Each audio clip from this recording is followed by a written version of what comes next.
12 years on from the Waterfall train disaster, the state government admits it's failed to fix a major flaw in the network. 7 people died when a train derailed at high speed in 2003.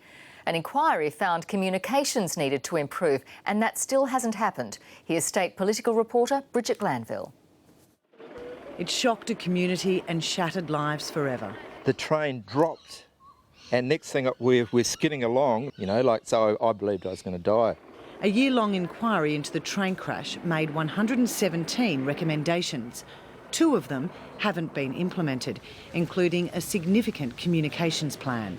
It's absolutely crucial because when there is an incident on the rail network, everyone involved needs to be able to communicate to ensure that emergency services, workers on the line and those on the train are getting accurate information about what is happening. The inquiry found it's essential that all train drivers, controllers, guards and trackside work use the same system. This area was a black spot for mobile coverage. It was a real problem on the day of the disaster for emergency service workers.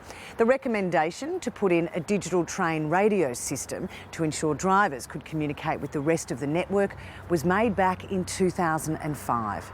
10 years later, and it still hasn't been put in place. It's a very tough, complex project. We're talking about the delivery of a radio system across 1,455 kilometres of electrified track. In 2009, while in opposition, the Shadow Transport Minister wrote to the Labor government asking why such a critical recommendation has been pushed back without any explanation to the community. But 5 years after coming to power, the coalition government also hasn't done anything. There should have been a better performance here, and ultimately we must get this delivered quickly in light of that very serious recommendation handed down. The government says the communication system should be in place by March next year, 11 years after the recommendation was first made. Bridget Glanville, ABC News, Waterfall.